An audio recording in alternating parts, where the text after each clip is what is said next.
100 ऊँट। अजय राजस्थान के किसी शहर में रहता था।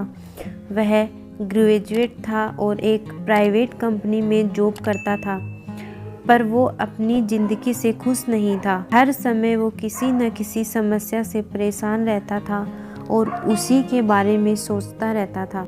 एक बार अजय के शहर से कुछ दूरी पर एक फकीर बाबा का काफिला रुका हुआ था। शहर के चारों ओर उन्हीं की चर्चा थी। बहुत से लोग अपनी समस्याएं लेकर उनके पास पहुंचने लगे। अजय को भी इस बारे में पता चला और उसने भी फकीर बाबा के दर्शन करने का निश्चय किया। छुट्टी के दिन सुबह सुबह ही अजय उनके काफिले तक पहुंचा। वहां सैकड़ों लोगों की भीड़ जुटी हुई थी। बहुत इंतजार के बाद अजय का नंबर आया।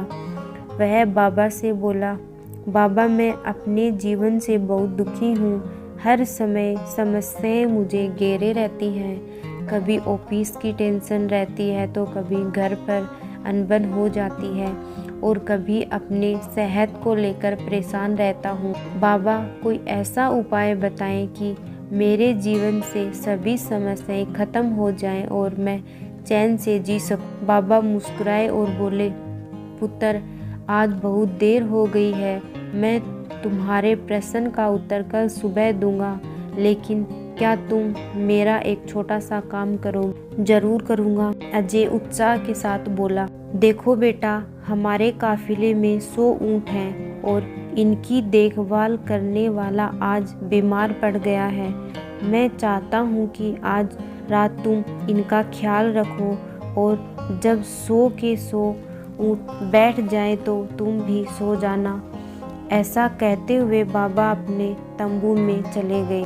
अगली सुबह बाबा अजय से मिले और पूछा, कहो बेटा नींद अच्छी आई? कहाँ बाबा, मैं तो एक पल भी नहीं सो पाया। मैंने बहुत कोशिश की पर मैं सभी ऊँटों को नहीं बैठा पाया। कोई न कोई ऊँट खड़ा हो ही जाता। अजय दुखी होते हुए बोला, मैं जानता था यही होगा। आज तक कभी ऐसा नहीं हुआ कि ये सारे ऊँट एक साथ बैठ जाएं। बाबा बोले। अजय नाराजगी के स्वर में बोला, तो फिर आपने मुझे ऐसा करने को क्यों कहा? बाबा बोले, बेटा कल रात तुमने क्या अनुभव किया? यही ना कि चाहे कितनी भी कोशिश कर लो, सारे ऊँट एक साथ नहीं बैठ सकते। तुम एक को बैठाओगे तो कहीं और कोई दूसरा खड़ा हो जाएगा। इसी तरह तुम एक समस्या का समाधान करोगे तो किसी कारणवश दूसरी खड़ी हो जाएगी। पुत्र, जब तक जीवन है ये समस्याएं तो बनी ही रहती हैं, कभी कम तो कभी ज़्यादा। तो हमें क्या करना चाहिए? अजय ने जिज्ञासावश पूछा। इन समस्याओं के बावजूद जीवन का आनंद लेना सीखो। कल रात क्या हुआ? कई ऊँट रात होते होते खुद ही बैठ गए। तुमने अपने प्रयास से बैठा दिए पर बहुत से ऊँट तुम्हारे प्रयास के बाद भी नहीं बैठे, और जब बाद में तुमने देखा तो पाया कि तुम्हारे जाने के बाद उनमें से कुछ ऊँट खुद ही बैठ गए। कुछ समझे समस्याएं भी ऐसी ही होती हैं, कुछ तो अपने आप ही ख़त्म हो जाती हैं, कुछ को तुम अपने प्रयास से हल कर लेते हो और कुछ तुम्हारे बहुत कोशिश करने पर भी हल नहीं होती।